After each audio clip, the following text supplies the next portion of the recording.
All right, so next up, we've got, oops, let's flip it over. Paul Jasa, Extension Ag Engineer with the University of Nebraska, to talk building resilience with conservation agriculture. Paul? I thank you. And actually, I'm glad he slipped in because he and I did discuss the world's problems at the bar last night. Yes, he only had one drink. Then he said he had to go finish up the presentation. And so I'm glad he overslept. I got to see his presentation that way by swapping the program. I'm going to talk a little bit about resilience. I know this is a carbon, climate, what was the third word? Soil health. Okay. I know about soil health. Climate, I'm going to plead ignorance. Carbon, I'm learning. And when I say I'm learning, I'm going to share some of the observations I have, but I'm going to relate it more to resilience and crop production with conservation agriculture. And my trip here is sponsored by Kelmer Cornheads. Mary and I go back a long ways when he was first starting his on-farm research in the early 90s and when we first met, and we've had fun ever since. But when it comes to most of you who had a soils class, they show you this as a pie chart. I like showing it as a bar graph. The bottom half are the solids. It's the sand, silt, clay, the nutrients, organic matter, all the little critters, everything like that. I show 5% there. It might be 2%, it might be 8%, depends where you're at. The top half is the half that's not there. It's the pore space. The pore space in the soil, they'll say that pie chart, they'll show it's half air, half water. Well, to be truthful, after a heavy rain, it might be 90% water. After a drought, it might be 90% air in that. And so again, that has to be open such that that water can come in, water can go out, air can exchange, roots can respire. So again, you have to have the pore space there. And again, when it comes to, they asked me to talk about resilience, that's going to be my key, is build a good soil structure to make it more resilient. Build soil biology to make the system more resilient, more reactive. And again, I've been working with no-till since 1978. I'm a fan of no-till. And when it comes to soil health, soil biology, no-till's the way to go. Tillage has always broke down soil structure. Tillage always breaks down soil biology. Tillage always loses residue. And so again, we got to think about if we want to build the system, we're going to minimize the damage. Now, tillage always destroys soil structure. I got a bad soil structure. I got compaction. Tillage destroys bad soil structure as well. Ripping, open it up. But if I got a good soil already, I don't want to destroy the structure that's there. So again, I'm not anti-tillage. You have to have a reason to do the tillage. But again, when it comes to that tillage, the solids are non-compressible. If I've got compaction, I lose the pore space. And for instance, here, the bar graph is a different height. That's the rut from driving on a wet soil. You lost pore space between the soil particles. Now, if the soil is wet, you can't till it to fluff it back up. You got to wait till it's dry. But what's unseen is full width tillage, we lose pore space and we'll get that difference there. When you look at that, the solids are non-compressible. The pore space is now less, which means when it rains, it gets wet faster. When it quits raining, it dries out faster. So again, I want the pore space there to make the system more resilient to average out those wet and dry cycles. And again, there was a tour down at K-State, Manhattan Bottoms Farms. I'm up on the tour tram and I says, by the way, why are your till plots taller? Or no-till plots taller than your till plots? It's because tillage has beat down the soil structure. We've reduced the pore space. I want the pore space there to make that soil more resilient. And so when I've been traveling, I've been doing this for over 40 years now, I dig a lot of soil pits on field days. This is in western Nebraska. Western Nebraska out there's a lot of wheat production. They did wheat fallow production where they said, I'm going to harvest my wheat in July. I'm going to let that ground sit idle for a year to gather 2 years worth of precip to raise my next wheat crop planted 14 months later. This was an organic wheat fallow producer. Organic, every time you had a flush of weeds, he went out there and did another tillage trip. Another flush of weeds, another tillage trip. From harvest in July till planting September, 14 months later, he averaged 15 to 20 tillage trips. Now, organic, yes, he got a bonus for his wheat, but he basically beat every pore out of that soil in the tillage layer. Now, he changed his tillage depth. He says, I'm going to not make a tillage pan. Well, the soil was dry. He wasn't making a tillage pan. What he was doing is just beating the pores out of there. Well, it's interesting. You can take hold of that slice and pull it out, and you can see the sweet smear mark where he ran different depths. He's not even thought about soil structure, soil biology. What I was amazed though was look below tillage depth. Freeze thaw, wetting and drying has built soil structure. Roots, earthworms, everything else builds soil structure, making that soil more resilient. But he comes along with an eraser 15 to 20 times. Now, you guys aren't that bad. Some of you might be once, might be twice. He is build the structure, don't erase it. Now, he's wheat fallow producer. There's his wheat. You got to struggle almost to see the wheat there. I should have made a little better footprint when I took this picture. I got back to Lincoln. I thought about Neil Armstrong's first step on the moon. We all know there's no life on the moon. Does that surface look that much different than that surface? Again, stop beating up the soil. Build some soil biology, make it more resilient. We dug a soil pit out there in the western Nebraska and some native grassland. You don't see those layers. You don't see the bulk, all the pores knocked out of there. You see darker soil all the way down. Mother Nature built the soil with root exudates, with decaying roots, with decaying residue on top, with biological activity. Again, let's not erase that. Let's build the soil more resilient. These concepts, many people have talked about those before. We got to think about those. The minimal disturbance, keep it covered, the diversity, the living roots, integrate livestock. I will admit, the research farm I work on, we do not have livestock. Our university systems, they don't think an engineer can keep an animal alive. I'm not sure why, but again, so I'm going to talk a little bit about what I observed. Here's my long-term tillage plots. I established them in 1981 on a little 3-year grant. First year, I had some problems. The second year, I learned to address them. Third year, I figured it out. Those plots are still going, just went through harvest number 43. My annual rainfall is about 27 inches. These last 2 years, we were below 20. And I'm going to show some yield data here that'll show up. Just like the K-State plots, though, when you look at my no-till here, there's about a 4-inch step going in the tilled. The tillage has beat down the soil structure. Now, in the tilled, there's some soybeans seed under a crust. There's some soybeans in dry soil. In the no-till, every bean is up and growing. I know where the moisture is. It's protected. I got a more resilient system.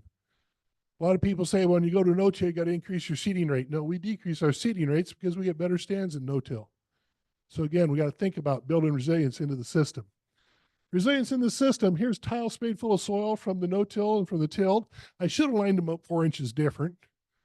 But again, the no-till has good aggregate stability structure all the way to the soil surface. Water can soak in, roots can penetrate. More important, heat can rise from below. Our no-till soils at planting time are warmer than our tilled soils because heat can't rise through that dense layer of the tilled soil. After a heavy rain, water can't soak in. The tilled soil has more runoff. So again, we got to think about resilience is build soil structure with soil biology. Now, the engineer has to put some numbers to it.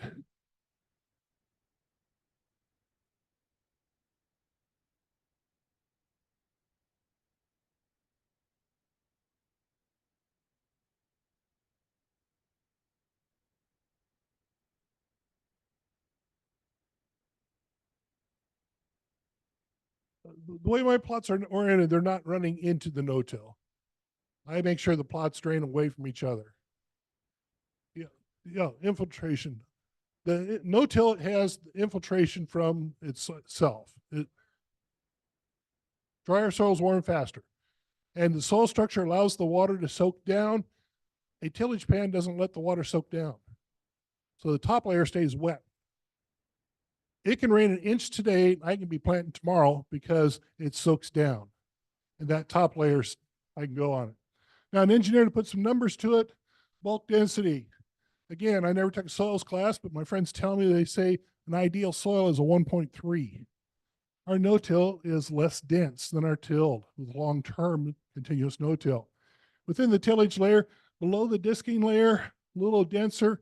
I only till about ½ acre on that farm. I do not do it on the wettest day of the year trying to create problems. I do it timely. Root restriction, 1.6 to 2, depending upon your soil. So again, I'm not really destroying things that much with my tillage. But even below that, my no-till is still less dense.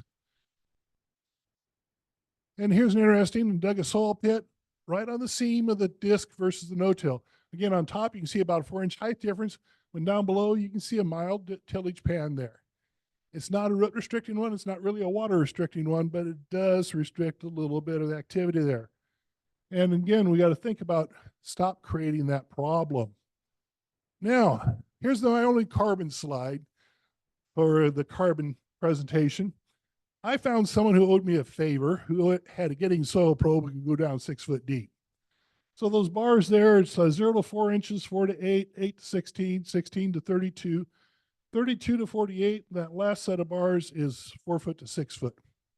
The colors there, that first shade there, I'm not sure what color you call it, is plow. The purple is chisel system. The yellow is the disc system, and the light blue is the no-till system. And this is pounds of carbon, and this is the 20,000 pound of carbon within that 4-inch slice on that first bar, for instance. And everybody says, well, no-till puts all the carbon near the top. Yes, we had a lot more carbon near the top. But as you go across, no-till has more carbon at every depth. And what it is those root exudates putting carbon into the system to feed the soil biology. Jerry Hetfield says about 40% of the carbon in the soil is coming from the root exudates. Down there is the 16 to 32-inch depth. More carbon in the no-till. And there's been some studies done on drained soils, tile drained soils. They say there's no difference down there. What happens is they measure the nitrogen going out the drainage tile. They need to measure calcium carbonate going out the drainage tile. Calcium carbonate is a form of carbon leaving the system. For me, the rainfall is moving things down, and that's where I'm actually accumulating some calcium carbonate in the soil, higher carbon. My no-till had 10,000 pounds per acre more carbon in that 6 foot depth than any of the tills, 20,000 pounds per acre more carbon than the plow system. Now, this is adjusted for bulk density from the soil tests. And again, that's increasing my organic matter deeper in the soil. Again, there's a seam between the disc and the plow system. I'm building resilience, but building organic matter deeper into the soil. That organic matter deep in the soil gives me more soil water holding capacity. A famous published work by Hudson, used to be with NRCS. If you can double that organic matter, you're going to almost double your water holding capacity. When I started my long-term tillage plots, it was about 2.2% organic matter. That was 1981. By 2001, 20 years later, the no-till was up to 3.2. So I'm getting better water holding capacity. If you got drainage tile, it's going out the drainage. It's soluble in water solution. You might have too much calcium, but you're losing carbon too. Carbonate has carbon. And so I don't want to lose carbon in the system. Now, that water, it said about 2 inches of available, plant available water per foot, depending upon your soil, 2.5 maybe. Stir it foot or 6 inches deep. You've all heard till that soil to dry it out. You'll lose about half of that stored water, 1/2 inch to 3/4 inch. And again, for the rainfall you guys get around here, people say, so what? What if you did 3 tillage trips? You did a chiseling, a disking, a field cultivation, and now you had dry soil and clods. That 1/2 inch times 3 is 1.5 inches. You only had 2 stored per foot, and you're trying to put a seed up here in dry soil. Maybe you guys didn't, but your dads did, had burrow openers in the planter to push away dry soil and clods to plant. And so it was less resilient because of the tillage. As we go to no-till, we don't have that.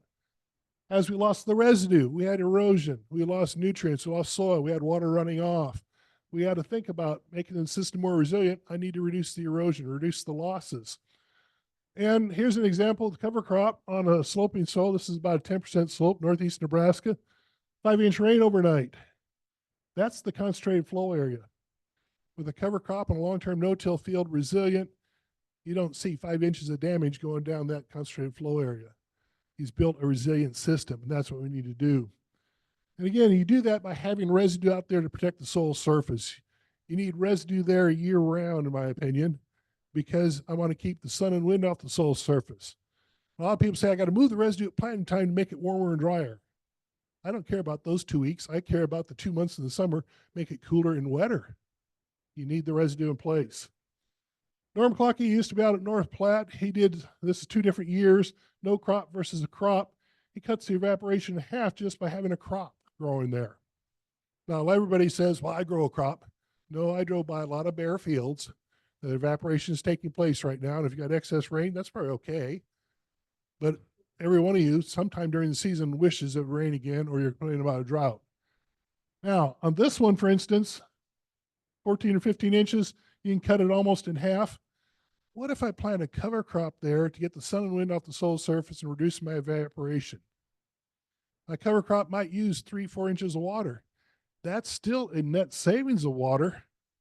So again, in low rainfall areas, in drought years, I still like cover crops to get the sun and wind off the soil surface. Norm grew a crop. He had residue as well. Again, the residue cut evaporation roughly in half. Growing a crop with residue, cut it even more. And again, every one of you has said, sometime in the heat of the summer, I wish it would rain. Well, don't wish away your water in the non-raining periods. And again, they say the non-rainy periods, prevent planting, grow something. Get something growing out there to use some of the excess water if your rainfall is more than you need, but more important, grow something there to protect the soil. Here's preventive planting. He couldn't even get in there to do it until August. Hail. Nebraska, we get a lot of those kind of thunderstorms. Nutrients are already there. Now I got unprotected soil. Grow something to stabilize those nutrients in biological form. A different field. There's no residue there. Hail's not pretty. Collect the check. Use some of that money to plant a cover to feed that soil system. 2011, Missouri River was out of its banks from roughly South Dakota to St. Louis. This is northeast Nebraska. This is what it looked like in the spring of 2012. Again, what happened to the soil biology when that water was covering the soil for 4 months? There's no cover there. There's no soil biology there. Now, if you can't quite picture that, it was not pretty. 4 months of that. I had a producer I worked with, irrigated corn production on that flooded type of bottom, had no cover crop. He had 210 bushel corn.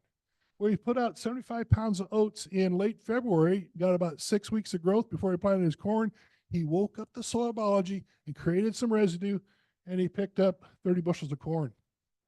Feed the soil biology. It's the soil biology and residues making the system resilient. Oats, peas, he tried. Those extra 3 bushels, he didn't pay for the pea seed. But again, the soil biology was woke up. Never leave a soil bare. Grow something. I reduced evaporation. I showed some numbers there. 1/2 inch. 2.5 to 5 inches. Fairly common type of measurements. That raindrop impact. A lot of people think about erosion. I think about crusting. Again, with a crust, less water soaks in, more water runs off. Let's reduce the crusting. This is the farmer trying to figure out if his corn's coming up. I'm trying to figure out if water will go in. And again, going to my long-term no-till, the water can soak in where it can't or in the tillage because we have reduced crusting. Again, I've done some infiltration work where I drive 2/10, where I didn't drive 4/10. Saturated intake rate. NRCS soil survey says that clay content of the soil swells such that when it's saturated, it should be between 2/10 and 6/10. It was. I go to my no-till where the soil structure is built, where I drive 6/10, where I don't drive 4 inches per hour. That infiltration rate in the soil survey was done on tilled soils. The no-till soil, now I'm soaking the water in. Area view of the Rogers Memorial Farm, it's 10 miles east of Lincoln, 27-inch rainfall area. This is wheat stubble, that's why it's brown. Terraces, the flat bottom ground down there. Right there's a riparian buffer strip. This terrace defines the only runoff going through that buffer is from this field. That field was no-tilled since the late 80s. In 1998, Corn Board gave us money to put that riparian buffer strip in to filter the runoff coming off that field. In 1999, we put instrumentation in front of the buffer and behind the buffer to see how effective the buffer was to filter out the runoff. In 2006, they quit putting the instrumentation out because they had not yet measured runoff off of that field. That field runs 0 to the steepest part is 2%. Every bit of water, rainfall is soaked in because of our controlled wheel traffic, because of 4-inch per hour intake rates. Again, making that system resilient, keeping the water. Buffer strip wasn't needed. Buffer strips and terraces, in my opinion, are Band-Aids to fix a problem. The problem is lack of infiltration. Our neighbors, our terraces see water. It's not how much rain did you get, it's how much did you keep. How much did you keep? I was traveling southwest Nebraska, June 13th, taking pictures. Farmer drives up, and what are you doing? You defuse it real fast by asking, how much rain did you get? I don't know a farmer who won't tell you that. He says 6 inches, came fast, worthless rain. It crusted my field, washed up my terraces. When am I going to get in there to till that up so I can replant? Worthless rain. His neighbor across the road, a long-term no-tiller. He had a soil moisture probe rod. He had a full soil moisture profile, 6 feet deep on June 13th, raising grain sorghum. He said, beautiful rain. Same rain. Difference was soil structure, resilience. I put the question mark in the 6. You don't always get that, but I've always seen at least a couple inches more. A couple inches more. My long-term tillage plots, the year 2000, we had 13 inches of rain in the growing season. Our neighbors were getting 25 bushel beans, feeling good. My no-till, 47. Resilience. Grain sorghum, 61, 121 that year. Till versus no-till. What about a good year with plenty of moisture? 210 versus 237 on corn. This is dryland corn. I want to point out those standability of the corn. The no-till, it stood. Where it's tilled, there's no soil structure there. Standability is a problem. You got standability problems, build soil structure, so you get better rooting. Better rooting, get better water uptake, better nutrient uptake. Cover crops. I put cover crops into my plots as well. Just real quick here.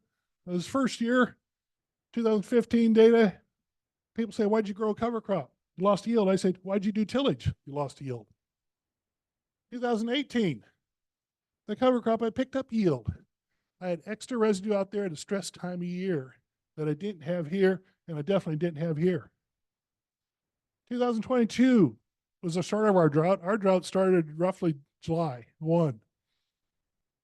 Cover crop paid because of extra residue there. Tillage, where I lost residue, didn't help. Cover crops don't pay every year, but they do make the system more resilient in the stress years. More resilient. Those tillage plots I just showed you, this is the soybean plots. You can still see the spots of tillage out there. It was just harvested in 2022. This was wheat stubble. That was a cover crop seeded, and it was about this tall when that picture was taken at harvest time. From wheat harvest till that picture was only 3 inches of rain. From that picture until June 26th was only 5 inches more. Our drought roughly went July through June. And I say that because this went to corn then in 23. And again, no-till beat the tills. But again, that was with only 8 inches of rain in that year-long period. Then we started raining in July. That cover crop is actually below that. This is where those tillage plots were. It's corn, soybeans. Below that was corn, soybean, wheat with cover after the wheat. That cover crop that was this tall used a lot of moisture, everybody thought. Harris, the picture's into the sun, so it's a little hard to see. So there's a flag. There's the corn, soybean side. Again, with the drought, 120. I showed you the tillage plots are around 120. Across the terrace, corn, soybean, wheat with cover after the wheat in a drought, 180. Which one was more resilient? Healthier soil with more residue, with more crop diversity. Corn, soybeans is not a rotation, it's an oscillation. Corn, soybean, wheat is a simple rotation. The covers actually add a fourth in there. Make the system more resilient.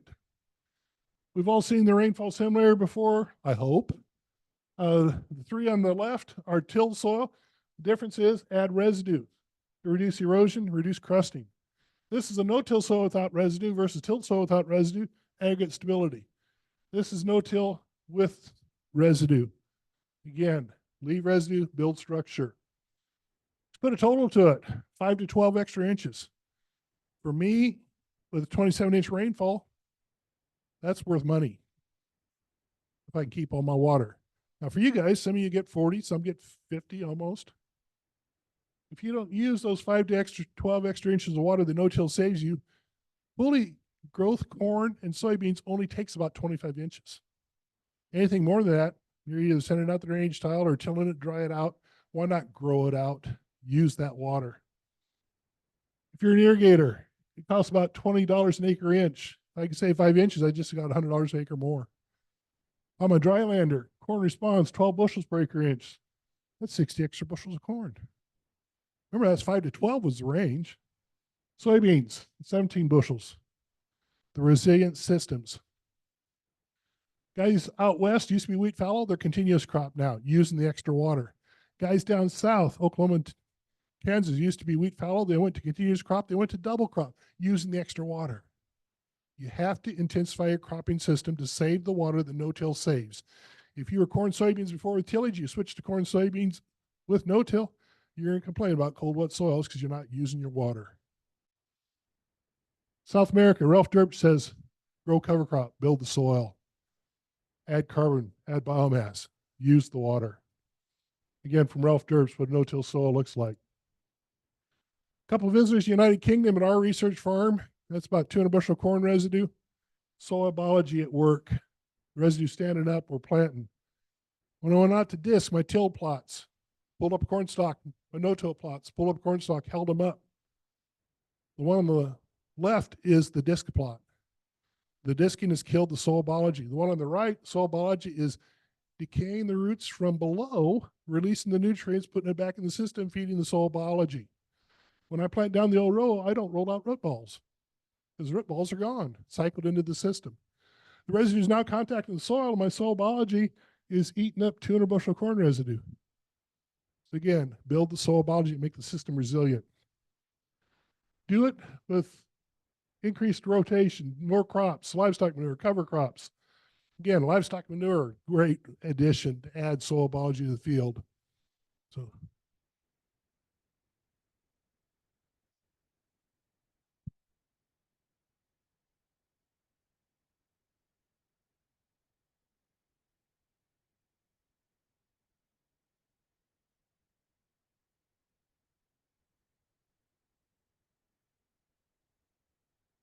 you can apply manure, plant the cover crop afterwards, stabilize it, regrow some residue.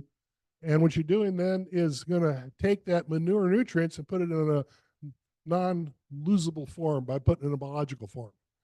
So, oh yes. Now, what you look at though is you want a no-till applicator if you're injecting. If you're surface broadcasting, it'll just go over the top. Why do you need to rip it? How deep is the rut the tanker left? Remember, compaction is the lack of pore space. If you're not losing pore space, you don't have compaction. You've got soil structure supporting you. So don't worry about ripping it. Worry about injecting it if you're worried about nutrient loss, but look for a low disturbance injector.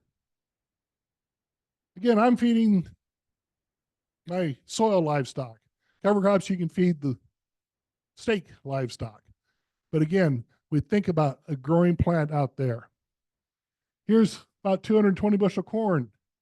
Day after harvest, I'm out there planting a cover crop. Here's that same field the next spring. Where's all that residue? Austrian winter peas here, a legume feeding the cover or feeding the soil system, digesting the residue. Here is the same study. I'm comparing nitrogen with Austrian winter peas to carbon with cereal rye. Cereal rye on that side, no cover crop on this side. When people say I got too much trash in the field, I tell them plant a cover crop. They go, huh? I say it'll feed the soil biology to cycle the residue, and your trash becomes residue, becomes a resource. Tillage. A lot of people say I got to do tillage to get rid of the residue. This is my long-term tillage plots to the line here. This has been fall chiseled since 1981, spring disc to plant. Picture was taken about 2018.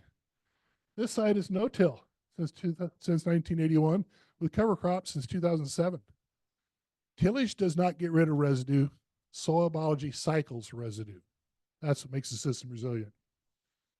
Crop rotation, cool season on top, warm season on the bottom. That's wheat, peas, soybeans, corn. You might be a corn soybean producer. Get your diversity with your cover. My corn soybean plots sees Austin winter peas and cereal rye. I got all 4 crop types in a real simple rotation to feed the system. Wheat, I like it in the rotation. That wheat field's already planted to a cover. My drill leaves all the residue standing. That's what it looks like later. And that's why I showed you the 180 versus the 120. Put wheat in the rotation, covers, build soil. I got resilience. My cover there, all winter kills. Here I'm planting into it the next spring. There's no herbicide applied. I didn't need to do a burn down on volunteer wheat the fall before. I didn't have to do a spring burn down because the cover suppressed all my weeds. Temperature management, covers kept the sun and wind off the soil surface. Tilled in the foreground, no till in the background. For me, 35 bushel difference. Temperature management. I got to visit South Australia. It was there 2 weeks before I got there. It was 120 degrees. Cold front come through. It was 95 when I got there. This is what their pastures look like. You got to drive about 60 miles an hour to get that picture, by the way. Across the pasture. This is in a 10 to 12 inch rainfall area. They're using cover crops. Where there was no cover crop, the soil was dry. Where there was a cover crop, amazingly enough, there was moisture because the sun and wind was staying off the soil surface. But here's where it clicked with me on resilience and soil biology. This producer said that cover crop doubles his wheat yield. I looked at that. I looked at my cover crops. I get more than twice the rainfall he does. He says this doubles his wheat yield. There's where resilience comes in. There was enough living root there to keep the soil biology alive to make his next year's wheat better. That's a sunflower. That's all the root it had. It had a flower on top, but that was enough to feed the soil biology to make the system resilient. With that, I'm over into the break. We are building soil with wheat in the rotation with covers. We're building structure. That's what makes it resilient.